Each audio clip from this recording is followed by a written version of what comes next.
Sa liblib na baryo ng San Isidro sa paanan ng bundok, may tinatawag na lupang nakalimutan, ang lugar kung saan ibinabaon ang mga sanggol na namatay sa sinapupunan, itinapon o ipinanganak na patay na at hindi kailanman nabinyagan.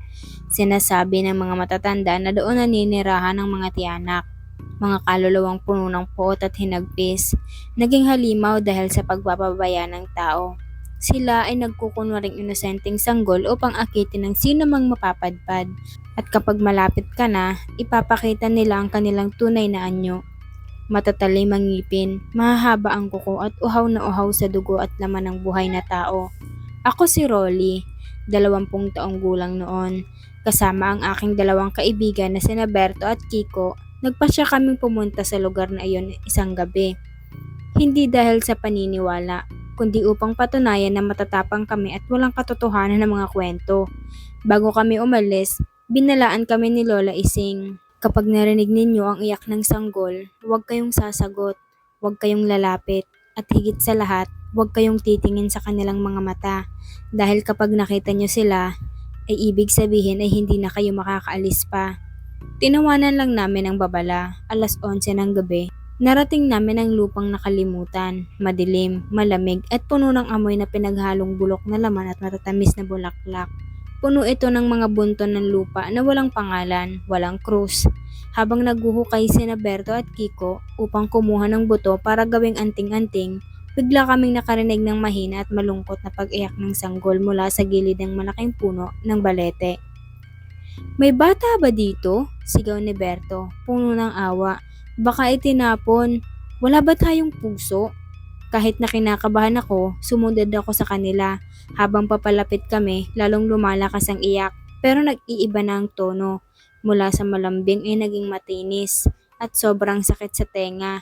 Parang libu-libong tinig na sabay-sabay na umiiyak. Nang makarating kami sa ilalim ng puno, nakita namin siya, nakahiga sa ibabaw ng maliit na bunto ng lupa, nakabalot sa maruming puting tela. Mukhang sanggol, maputi ang balat, makinis ang pisngi, may mahabang itim na buhok. Nakatingala sa buwan habang umiiyak. "Kawawa naman," bulong ni Berto at dahan-dahang inabot ang kamay upang hipuin ang bata. Sa sandaling iyon, tumigil ang pag-iyak. Dahan-dahang lumingon ang sanggol at doon nakita namin ang tunay na halimaw. Ang muka ay nanatiling parang bata pero ang mga mata ay puro itim, walang puti, walang ulit-ulit, parang kailaliman ng walang hanggang kadiliman. Dahang-dahang bumuka ang bibig nito. Napakalawak, halos umabot sa magkabilang tenga, puno ng daang-daang matatalim na ngipin na parang sa perana. Salamat sa paglapit. Hindi gumalaw ang bibig nito, ang boses ay diretsong pumasok sa aming utak. Malalim, garalgal, parang boses ng libu-libong patay na nagsasalita ng sabay-sabay. Bago pa makagalaw si Berto, biglang humaba ang mga braso ng sanggol. Mula sa pagiging maikli ay naging mahigit 1 metro. Payat, kulubot at puno ng kuko na kasing tulis ng karayom na bakal. Sa isang iglap, tumalon ito at kinagat ng buong buo ang liig ni Berto. Sumigaw si Berto, isang sigaw na puno ng matinding sakit, habang ang maliit na halimaw ay nakakapit ng mahigpit. Nilalamon ang laman at ugat ng kanyang liig. Tumulong si Kiko upang hilain ito palayo, pero parang nakadikit na ito sa laman. Habang nagpupumigla si Berto, biglang nagkalat ang lupa sa paligid, mula sa bawat bunton, mula sa bawat hukay, mula sa ilalim ng mga ugat ng puno. Nagsimulang umusbong ang daang-daang tiyanak. Ang iba ay mukhang sanggol pa rin, umiiyak at nagmamakaawa.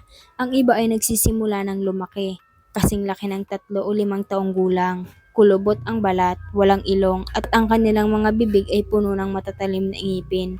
Ang iba naman ay parang mga kalansay na nababalutan ng manipis na laman, gumagapang ng mabilis parang mga gagamba. Napaligiran kami, ang buong paligid ay napuno ng kanilang nakakabinging sigaw. "Itinapon kami. Hindi kami pinangalagaan, hindi kami bininyagan. Kayo ang dahilan ng aming pagdurusa. Ngayon, kayo naman ang pagdudusahin namin." Bigla nilang pinakawalan ang kanilang sumpang iyak, isang tunog na parang sumabog sa loob ng aming mga bungo. Naramdaman ko ang matinding sakit, parang dinidikdik ang utak ko. Ang paningin ko ay lumobo. Nakita ko si Kiko sa tabi ko, hawak ang kanyang ulo, umiiyak, parang nababaliw. Ang kapangyarihan ng kanilang iyak ay binago ang kanyang isip. Akala niya ay ang kanyang ina at kamag-anak ang mga halimaw. Nanay, nandito ako.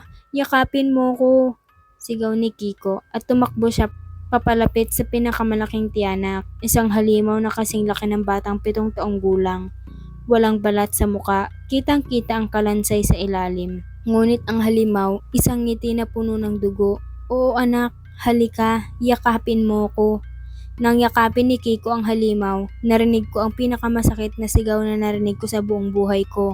Gamit ang mahahaba at matatalim na kuko, dahan-dahan nitong pinunit ang likod ni Kiko. Parang nagbubukas ng isda. Hinawi nito ang balat, hinugot ang mga bituka at habang buhay pa si Kiko ay dahan-dahan nitong kinain ang kanyang puso habang tumitibok pa ito. Sa sobrang takot ko, nagawa kong tumakbo. Hindi ko na inisip ang mga kaibigan ko.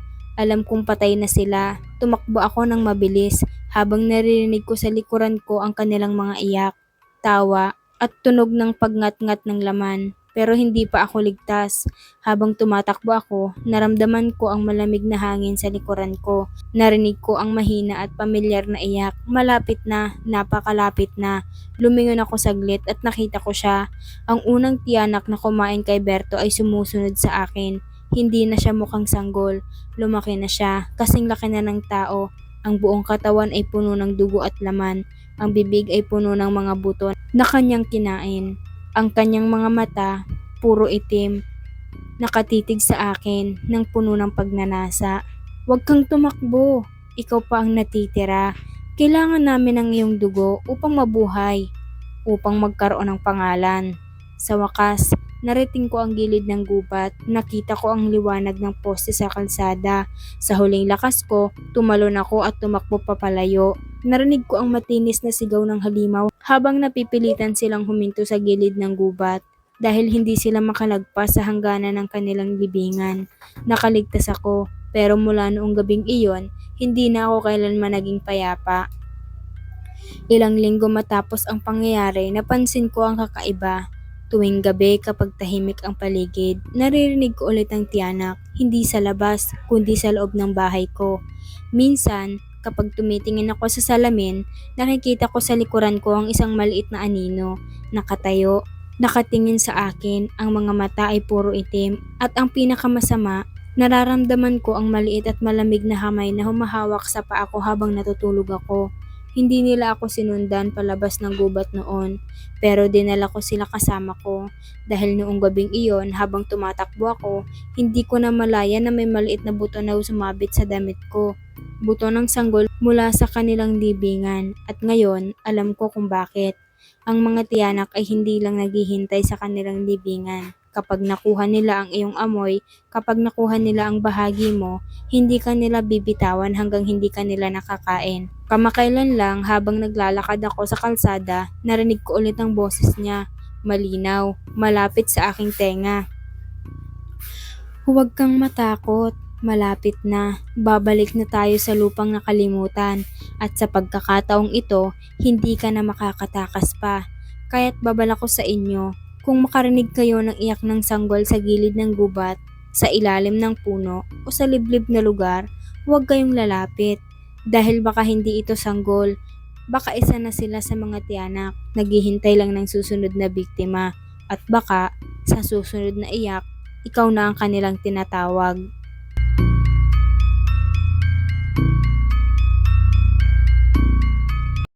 Hello mga mahal! Ang istoryang inyong napakinggan ay pawang-kathang isip lamang. Ganun pa man, huwag kakalimutang magdasal at laging mag-ingat.